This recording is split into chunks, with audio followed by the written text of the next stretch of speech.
Monsieur le Président du Turkménistan, Mesdames et Messieurs les chefs d'État et de gouvernement, Monsieur le Président du groupe des pays en développement sans littoral, Monsieur le Secrétaire général des Nations Unies, distingués invités, je voudrais avant tout propos vous transmettre les salutations chaleureuses et fraternelles des pères fondateurs de l'Alliance des États du Sahel, leurs Excellences le capitaine Ibrahim Traoré, président du Faso, chef de l'État, le général d'armée Assimi Goïta, président de la transition, chef de l'État de la République du Mali, président de la Confédération AES, et le général d'armée Abdourahmane Tiani, président de la République du Niger, chef de l'État. Je voudrais ensuite exprimer, au nom des États membres de la Confédération AES, ma profonde gratitude aux autorités turkmènes pour l'accueil bien chaleureux et l'attention particulière dont nous faisons l'objet depuis notre arrivée dans cette belle ville d'Awaza. La Confédération des États du Sahel, entourée de 11 pays voisins et côtiers, couvre environ une superficie de 2 800 000 km² et compte environ 75 millions d'habitants, majoritairement jeunes. Elle est riche de ses terres fertiles, de ses cours d'eau, de ses sources d'énergie et constitue l'un des plus grands réservoirs en ressources minières du monde. Toutefois, les trois États de l'Interland cumulent bien malgré eux une grande partie des défis communs aux pays en développement sans littoral, tels que les coûts élevés des transports et les délais d'acheminement allongés. En dépit de ces difficultés, ils ont été victimes ces dernières années, sous des prétextes politiques fallacieux, de la violation de leur droit à l'accès à la mer et depuis la mer, ce droit pourtant consacré par plusieurs textes, comme la Convention des Nations Unies sur le droit de la mer de 1982, dite Convention de Montego Bay, ainsi que la Convention de 1965 relative au commerce de transit des États sans littoral, nécessite d'être respectée et sa violation mérite une condamnation ferme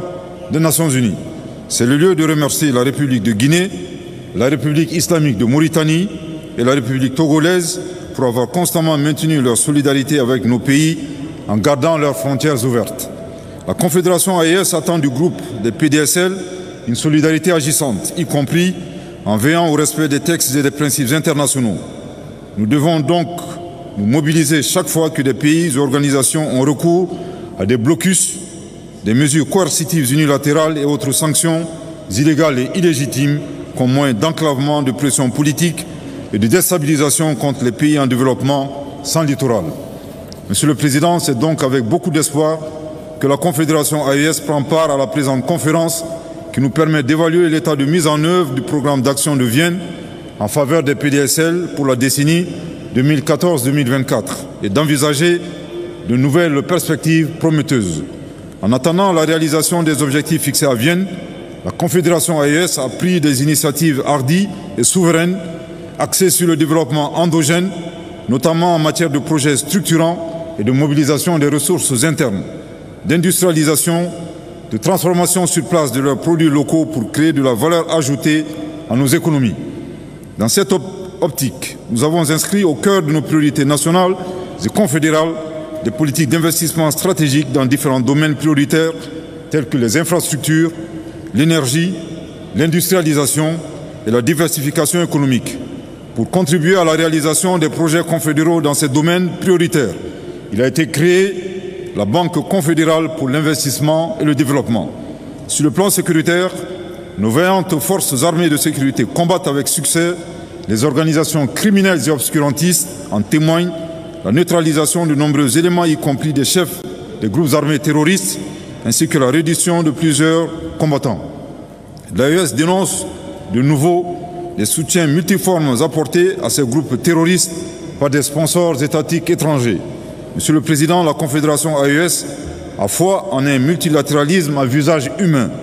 celui qui fait de la coopération et de la solidarité entre les peuples un moteur de développement véritable. À cet égard, nous devrions redoubler d'efforts pour une mise en œuvre effective des domaines d'action prioritaires du programme d'action des pays en développement sans littoral. Du reste, une attention particulière mérite d'être accordée au PDSL dans tous les processus intergouvernementaux, notamment sur le relatif à la préparation de la Convention cadre des Nations Unies sur la coopération en matière fiscale, en ce qui concerne la réduction des coûts du transport, des frais de transit et la facilitation des échanges commerciaux. Nous sommes convaincus qu'une fois convenue, cette convention aura un impact certain sur la mobilisation des ressources internes en minimisant les évasions et autres fraudes fiscales qui entachent depuis des décennies l'exploitation de nos ressources naturelles par des multinationales. Au nom de cette même solidarité internationale, il importe d'œuvrer